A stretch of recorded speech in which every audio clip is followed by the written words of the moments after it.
दहेज का प्रेशर। नैना के घर काफी हलचल है। उसकी शादी तय हो गई है।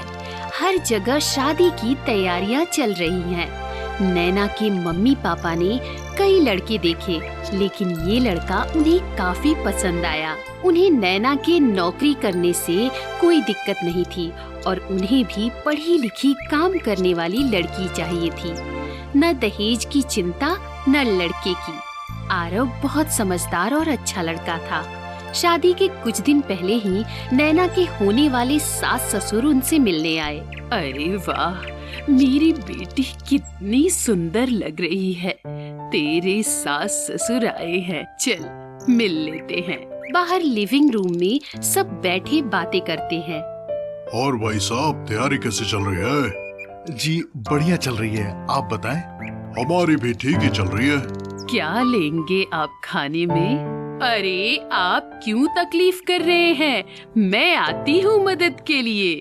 सासू माँ और नैना किचन में चले जाते हैं। इसके फूफा जी पूछ रहे थे, आप तोहफे में मेरा मतलब है दहेज ही हुआ, दहेज में क्या दे रहे हैं? नैना के पापा कुछ घबराते और चौंकते हुए कहते हैं, जी हमारी तो इस बारे में बात हुई थी और आपने कहा था आपको कुछ नहीं चाहिए। हाँ, कहा तो था, पर आपकी भी तो इकलौती बेटी है, कुछ देंगे या नहीं?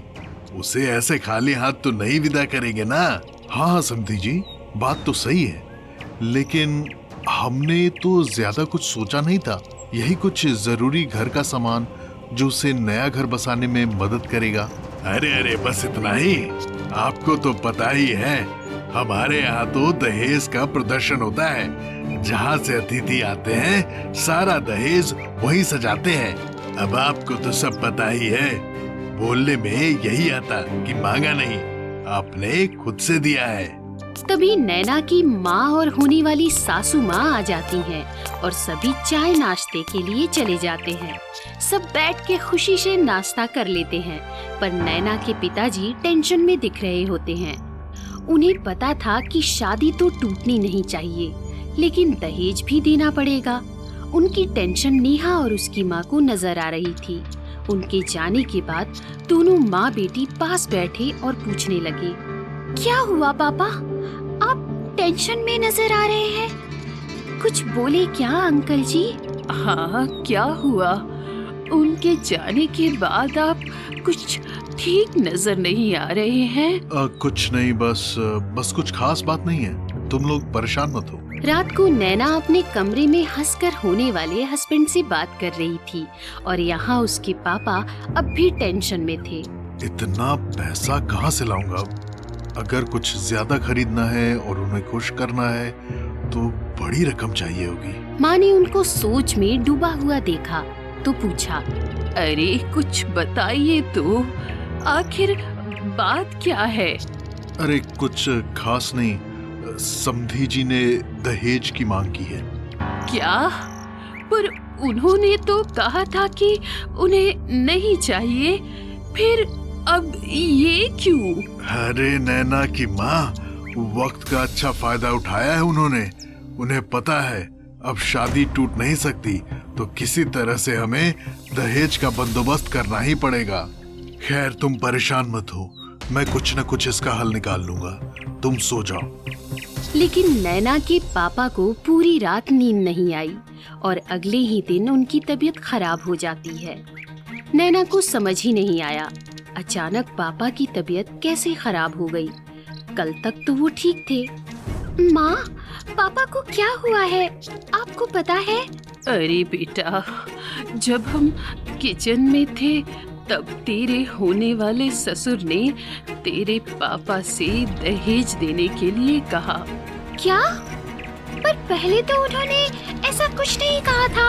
हाँ, दहेज का पैसा कहाँ से लाएंगे, इसी टेंशन में तेरे पापा ने बहुत स्ट्रेस ले लिया है बेटा। नैना को विश्वास नहीं हो रहा था कि वो ऐसी धोखेबाज फैमिली के घर शादी करके जाने वाली थी। उसे सबसे ज्यादा इस बात का बुरा लगा कि आरव ने इसके बारे में उससे कुछ नहीं कहा। नैना ने तुरंत आरव को कॉल लगाया और बहुत सुनाया। नैना, मेरा विश्वास करो, मुझे इस बारे में कुछ भी नहीं पता और मुझे दहेज नहीं चाहिए। मैं बात करता हूँ मम्मी पापा से, आखिर उन लोगों ने ऐसा कहा ही क्यों? मैं बात करता हूँ उनसे, तुम टेंशन मत लो। तुम्हारी वजह से मेरे पापा की हालत इतनी खराब हो गई। नहीं करनी मुझे शादी तुमसे। ऐसा कहते ही नैना फोन काट देती है। 2 दिन बाद नैना की पापा ठीक हो जाते हैं, पर अगले ही दिन नैना गायब हो जाती है। एक लेटर छोड़कर जाती है जिसमें लिखा था, मैं घर छोड़कर जा रही हूँ, चिंता मत कीजिएगा, मैं ठीक हूँ। नैना के पापा मम्मी दोनों बहुत परेशान हो जाते हैं। 24 घंटे न होने की वजह से रिपोर्ट नहीं लिखवा सकते थे, इसलिए दोनों ने हर जगह फोन किया। नैना के कॉलेज फ्रेंड्स, कलीग्स, रिश्तेदार, हर जगह ये खबर फैल गई कि नैना भाग गई है, पर कहीं से उसका पता नहीं चला कि वो गई कहाँ है। मुझे तो उसे बताना ही नहीं था दहेज के बारे में। पता नहीं कहाँ गई है। सारी गलती तुम्हारी है। तुमने उसे क्यों बताया? मैं ठीक हो जाता तब मैं कुछ कर लेता। उसे पता नहीं लगने देना था कि ऐसा कुछ हुआ है। 2 दिन तो ठीक थी, आज क्या हुआ? तभी घर की घंटी बजती है। नैना की माँ दरवाजा खोलती हैं और देखकर हैरान हो जाती हैं। सामने आरव के पापा मम्मी खड़े होते हैं। नैना की माँ को बहुत गुस्सा आता है। उन्हें देखकर वो चिल्लाती है, चले जाइए यहाँ से, हमें अब से कोई बात नहीं करनी। आपकी वजह से पहले ही इनकी तबीयत खराब हुई है और अब नैना घर छोड़कर चली गई। आज शादी हो रही होती, सब खुश होते, लेकिन आपकी लालच ने सब बिगाड़ दिया। अरे क्या नैना भी छोड़कर चली गई? हमारा आरव भी सुबह से गायब है और ये चिट्ठी छोड़कर गया है। सब लिविंग रूम में बैठते हैं और आरव के पापा चिट्ठी पढ़ते हुए कहते हैं, उसने चिट्ठी में लिखा है, मैं जा रहा हूँ, आप नैना के घर जाइए, वहाँ आपको सब समझ आ जाएगा। क्या मतलब है इसका? आपको कुछ पता है? हमें खुद नहीं पता। नैना सुबह से गायब है। हम तो बहुत परेशान हो गए हैं। हर जगह फोन कर लिया, कहीं उसका कुछ पता नहीं लग रहा। तभी वापस घर की घंटी बजती है। सब देखकर हैरान होते हैं। सामने आरव और नैना खड़े थे, दूल्हा दुल्हन के जोड़े में। दोनों के गले में हार थे और नैना के माथे में सिंदूर और गले में मंगलसूत्र था। अरे कहाँ चले गए थे और ये सब क्या है?